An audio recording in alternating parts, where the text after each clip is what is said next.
Je commencerai tout d'abord pour vous remercier de la disponibilité que vous avez prise pour venir voir ma visite guidée ce soir.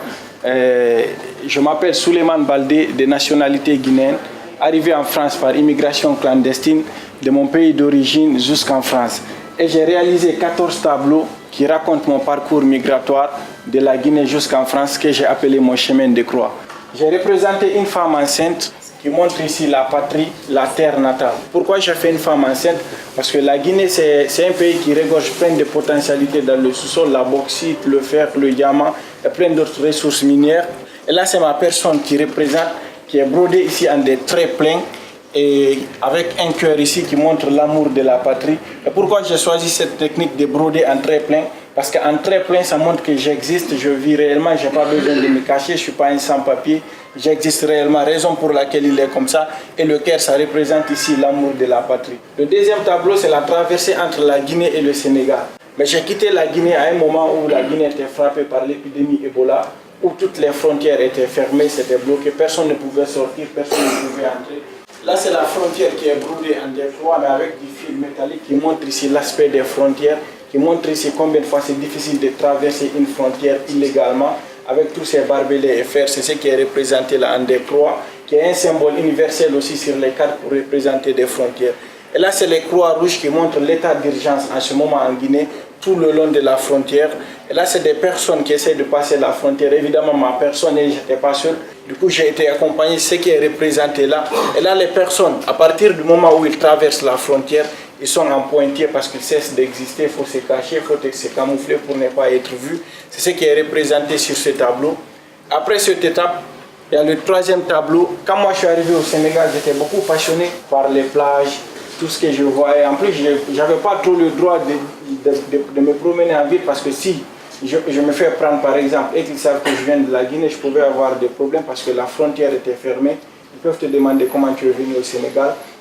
Et après, à la plage, c'est là où moi je suis resté tout le temps que j'ai fait au Sénégal. Je fais de l'artisanat, je fais le crochet, je tricote. Et du coup, j'arrivais à subvenir à mes besoins à la plage où je travaillais, je fais le crochet, je vendais, j'arrivais à subvenir à mes besoins. C'est ce qui est représenté. Là, c'est les vagues qui sont brodées. Et là, c'est une paillote et ma personne en pointier avec des pelotes de laine qui travaillent. Et quand j'ai gagné un peu de sous, je me suis dit, je peux continuer mon voyage. Et j'ai décidé d'aller à Bamako. Et moi, quand je viens jusqu'au dernier village, par exemple, côté sénégalais, je descends. Et la nuit, j'essaye de passer la frontière côté malien pour prendre le bus et aller à Bamako. C'est ce qui est représenté là. Et là, c'est le thermomètre qui est représenté. Pourquoi? Parce que j'avais constaté vraiment une température très élevée au Mali qui n'avait rien à voir avec le Sénégal, qui n'avait rien à voir avec la Guinée. Donc du coup, c'est ce qui est représenté là, un thermomètre. Et après Bamako, je suis parti à Gao. Et là, c'est l'étape de Gao, le voyage clandestin. Là, tout ça, c'était clandestin. Mais le plus difficile, c'est là où ça commence. C'est là où tu te rends compte dans quoi tu t'es lancé et tout ce qui peut t'attendre à l'avenir durant tout ton parcours migratoire. Mais là, on ne voyage pas par contre dans des bus. Et tous ceux qui sont là, ils sont tous en pointier parce que l'Algérie a une frontière fermée avec le Mali. Donc tous ceux qui vont essayer de passer en Algérie, vous n'existez pas, il faut se cacher, vous traversez la nuit. Il faut passer d'abord le désert du Nord Mali qui est contrôlé par des indépendantistes. Donc c'est la guerre. Parfois dans le désert, si vous tombez sur des patrouilles rebelles, on pouvait par exemple vous demander chaque personne 10 000 francs CFA. Et si tu n'as pas 10 000 CFA, on demande tes bagages. Tu amènes tes bagages, il fouille. S'il y a des objets précieux, il prend. S'il n'y a pas d'objets, on te torture pour que tu payes les 10 000 CFA. Donc il y avait trop de torture. Et là, j'ai représenté des Kalachnikov, mais un soleil qui montre ici l'aspect de la guerre dans le Nord Mali, parce que c'était le soleil des Kalash qui règne dans le désert du Nord Mali. Du coup, c'est ce qui est représenté sur ce tableau. Et arrivé en Algérie, c'est là où vous pouvez travailler et gagner encore un peu de sous pour pouvoir continuer le voyage. Mais le travail en Algérie, ça se faisait comment? On travaille dans des chantiers de construction. Mais parfois, tu peux travailler toute la journée, le soir, il ne te paye pas. Ou le soir, il appelle la police. En Algérie, si tu te fais prendre, tu fais 6 mois de prison ou 1 an de prison. Ou parfois, il te dit, il te paye 1500 dinars le soir, il te donne 500 dinars, tu n'as pas à te plaindre. Là où vivaient les sans-papiers, tous les passagers qui essaient de passer, ça s'appelait le ghetto. En forêt, on fait des tentes pour faire les ghettos, mais dans le ghetto, c'était très bien structuré. Et du coup, c'est ce qui est représenté là, c'est le chef du ghetto que tout le monde appelait le président. La structure des passeurs, il y avait un président. Maintenant, le président, il a son gouvernement.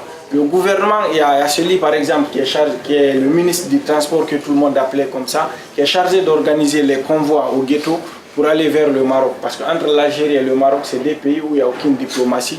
La frontière est fermée, donc les convois pour aller au Maroc, ça s'organise ici et ça se passe la nuit. Il faut bouger à 19 h et marcher toute la nuit pour rejoindre la première ville marocaine qui est Oujda. On ne travaille pas dans des chantiers de construction, mais dans des plantations d'oranges, la cueillette et tout. C'est ce qui est représenté là, avec des tentes et des personnages en pointier qui travaillent. Avec les passeurs, c'est le business qui compte, mais pas ta vie que tu risques pour aller. Donc du coup, tu n'as pas droit à l'erreur. Les convois, quand ça s'organise ici, sur ce tableau, j'ai représenté ici l'étape de la traversée entre l'Algérie et le Maroc.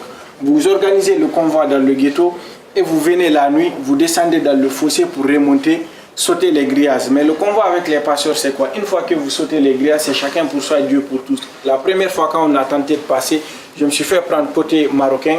Après toute la nuit, ils m'ont frappé, ils m'ont torturé, ils m'ont fait sortir côté algérien. Avant de quitter là pour revenir au ghetto, tout ce que j'ai travaillé tout le long, j'avais tout perdu là. Parce que dès que tu te fais prendre, c'est le risque aussi. Tout ce que tu as travaillé, tu perds tout parce qu'ils vont tout te retirer. Le soir, tu rentres au ghetto, tu n'as rien. Mais avec les passeurs, ils te disent l'avantage est que si tu payes une fois, tu ne payes plus. Donc du coup, ils nous ont mélangé avec des voyageurs maliens. On a fait le voyage ensemble jusqu'à Oujda. C'est ce que j'ai représenté, l'étape de la frontière entre le Maroc et l'Espagne. L'Espagne a deux enclaves dans le territoire qui est Melilla et Ceuta. Et à la forêt, là c'est des tentes, mais ici on ne l'appelle plus le ghetto, au Maroc on l'appelle le tranquillo. Tranquillo c'est un mot espagnol qui veut dire tranquille parce qu'à chaque fois il venait on disait qu'on était tranquille à la forêt et c'était bien, donc du coup on était là dans les tranquillos. Mais chaque fois la police ou les militaires ils passaient, on te prend en Nador, on peut t'amener à Laayoune, dans le sud du Maroc, entre le Maroc et la Mauritanie pour te laisser dans le désert sans argent, sans eau, sans manger, tu te démerdes pour revenir à la frontière. Et là, tu fais le salam. Le salam, c'est faire la manche, tu demandes, tu gagnes des sous. Pour revenir à la frontière, ça peut te prendre des mois. C'est quelque chose qui ne se passe pas en une journée. Et les grands convois, ça s'organise ici aussi. Les convois, ça s'organise à la forêt pour traverser la Méditerranée. Parce qu'il y a des gens, soit qui passent par les grillages, et il y a des gens qui essaient de passer par la mer. Et du coup, sur ce tableau, c'est ce qui est représenté, l'étape de la traversée.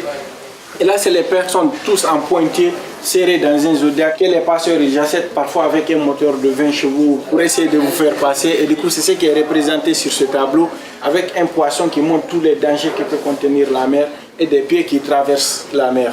Et après cette étape, quand tu arrives en Espagne, c'est la Croix-Rouge d'abord, après la police, on vous enregistre, après on t'amène au centre de séjour temporaire pour immigrer. C'est le nom, mais pour tous ceux qui passent en grand convoi, c'est en quelque sorte, c'est la prison, c'est une prison à ciel ouvert où tu ne sors pas, tu as des heures pour sortir, des heures pour manger, ou c'est vraiment, tu attends là dans 2 mois, maximum 60 jours, le temps qu'ils décident si on te rapatrie au pays d'origine ou si on te donne un laissez-passer pour continuer.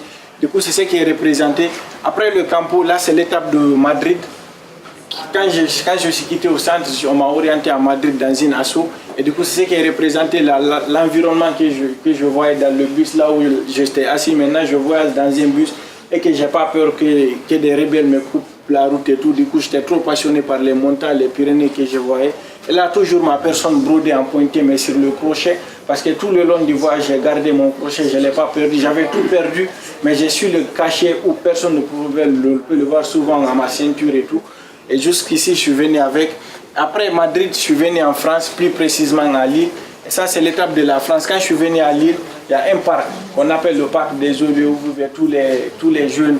Et du coup, c'est ce que j'ai représenté, des personnages en pointier qui vivent dans des tentes, mais des tentes qui se trouvent dans une maison. Pourquoi? Parce que c'est la vie dans des tentes, dans le rêve d'être au chaud, dans le rêve d'être dans une maison.